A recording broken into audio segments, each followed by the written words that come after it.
जय माता दी, जय मां कामाख्या।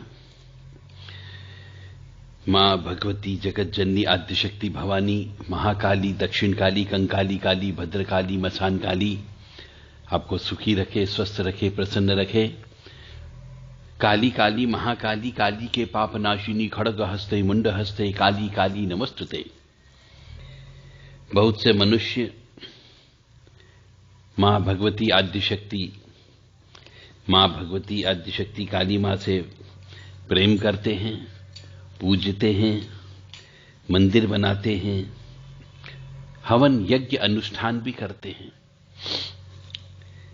परंतु बहुत सी बार गलतियां होने की वजह से हवन अनुष्ठान पूर्ण होने के बाद में कष्ट की प्राप्ति होने लगती है। तो मैं सभी मां काली के साधकों से, भक्तों से हाथ जोड़ करके विनम्र निवेदन करता हूं कि जब भी कोई भी मां भगवती आद्यशक्ति काली का आप अनुष्ठान करें, हवन करें, पूजन पाठ करें, 9 दिवसीय यज्ञ कराएं, 3 दिवसीय यज्ञ कराएं, 5 दिवसीय यज्ञ कराएं, बहुत सोच समझ करके कराना चाहिए।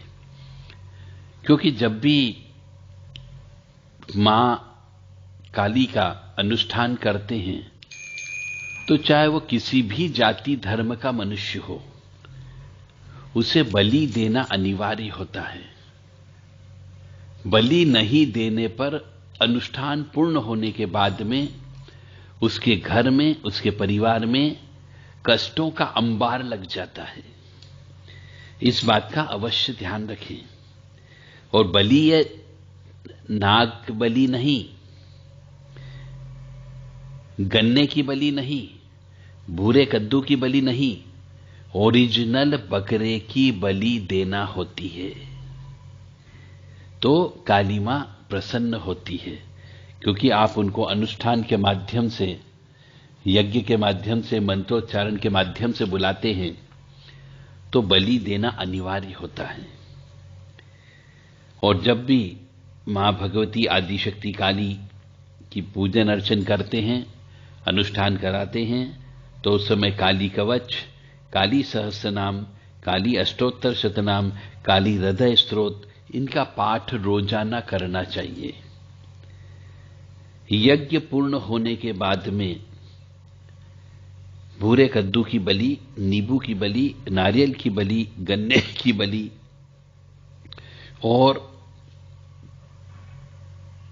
बकरे की बलि अवश्य देना चाहिए। और जब भी मां भगवती आदिशक्ति काली मां का हवन पूजन करते हैं तो परम पिता परमात्मा भोलेनाथ का पूजन अवश्य भी किया जाना चाहिए, अन्यथा वह नाराज हो जाती है, आपकी पूजा को स्वीकार नहीं करती है। इसलिए भोलेनाथ का रुद्र अभिषेक रोजाना करना चाहिए। जो रुद्र देवता होते हैं उन सबका भी आह्वान करके पीठ पर उनको बिठाना चाहिए।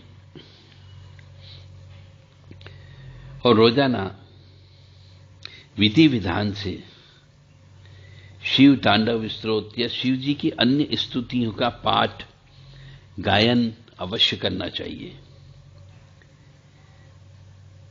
काली मां की पूजन अर्चन अनुष्ठान 3 दिवसीय, 5 दिवसीय, 9 दिवसीय करते हैं तो नींबू से आहुति अवश्य देना चाहिए। सर्वप्रथम प्रारंभ करने के पहले नींबू की बलि अवश्य देना चाहिए। और मां भगवती की यदि वहां पे प्राण प्रतिष्ठित मूर्ति हो तो उनको नींबू की माला अवश्य पहनाना चाहिए।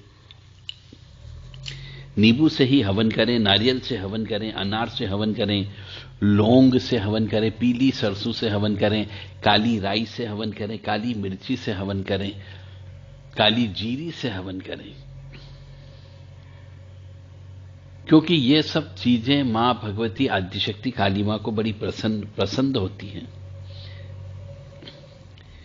मां भगवती काली मां के साथ में उनकी 64 योगिनियां भी साथ में रहती है और षोडश मातृका भी साथ में रहती है, सप्तघत मातृका भी साथ में रहती है।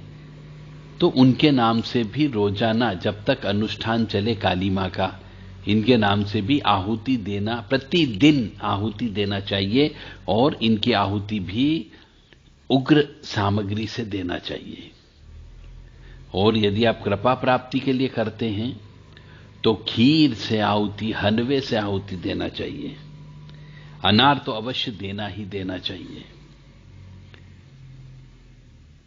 काली मां के साथ में काल भैरव अवश्य चलते हैं, तो काल भैरव जी के नाम से भी हवन करना अत्यंत आवश्यक होता है, जिसको क्षेत्रपाल देवता बोलते हैं। और जब भी ऐसा कोई अनुष्ठान करते हैं, त्रिदिवसीय, पंचदिवसीय या 9 दिवसीय, तो अनुष्ठान के समय जो सभी देवी देवताओं को बिठाया जाता है, पीठ पूजन कराया जाता है, यानी कि रुद्र कलश, नवग्रह कलश, प्रधान पीठ, 16 मातृका, सप्तगत मातृका, कुल देवी देवता, गौरी गणेश, वास्तु देवता, क्षेत्रपाल देवता, इन सब को भी आह्वान अवश्य करना चाहिए।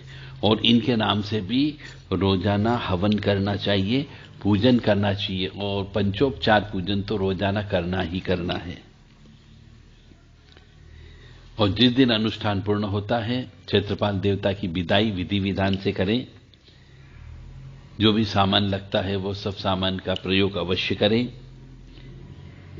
और जहां पर भी इस प्रकार का कोई भी पूजन अर्चन किया जाता है, वहां पर कोई भी अशुद्ध स्त्री या अशुद्ध परिवार का कोई सदस्य वहां पर नहीं पहुंचना चाहिए। यानी सूतक जिसके यहां पे हो, मौत हुई हो, जिसके यहां बच्चा पैदा हुआ हो, या स्त्री मासिक धर्म या रजस्वला से हो, ऐसे परिवार या ऐसी स्त्री वहां पर नहीं पहुंचना चाहिए जहां पर आप ये अनुष्ठान कर रहे हैं, अन्यथा आपके यहां पर नुकसान होगा ही होगा। इसका विशेष तौर से ध्यान रखें।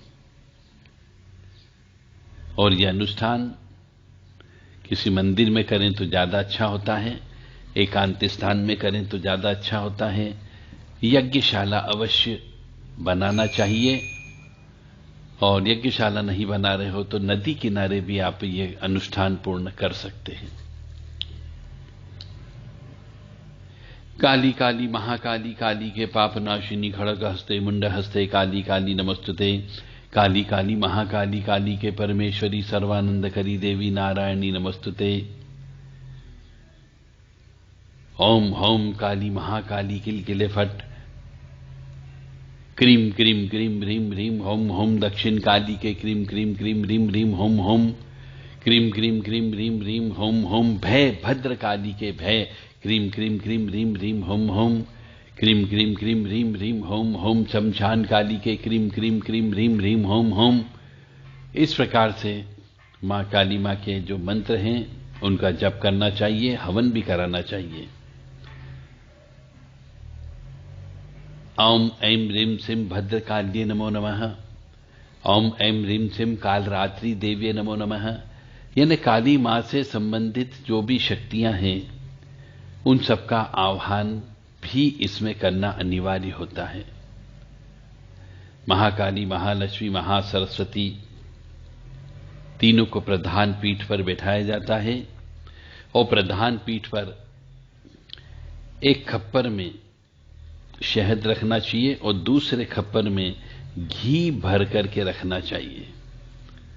प्रधान पीठ पर एक तरफ त्रिशूल लगाना चाहिए और दूसरी तरफ तलवार रखना चाहिए। उसके बाद में यह सब कार्यक्रम प्रारंभ करना चाहिए। जितने दिन का कार्यक्रम होता है उतने दिन तक रोजाना 9 नारियल की बलि देना चाहिए, 9 नींबू की बलि देना चाहिए और इनके ऊपर लौंग अवश्य रख करके चलाना चाहिए। तब आपका काली मां का अनुष्ठान संपूर्ण होगा और सफल होगा। अन्यथा अनुष्ठान पूर्ण होने के बाद में यदि नियमों का पालन नहीं किया गया तो नुकसान होने की संभावना है, बीमारियां आने की संभावना है, दरिद्रता आने की संभावना है, किसी व्यक्ति की मृत्यु होने की भी संभावना होगी। इसलिए जो भी कार्य करें बहुत ही सोच समझकर ज्ञानी पुरुष के सानिध्य में रह करके करें, ताकि आपका कोई नुकसान न हो।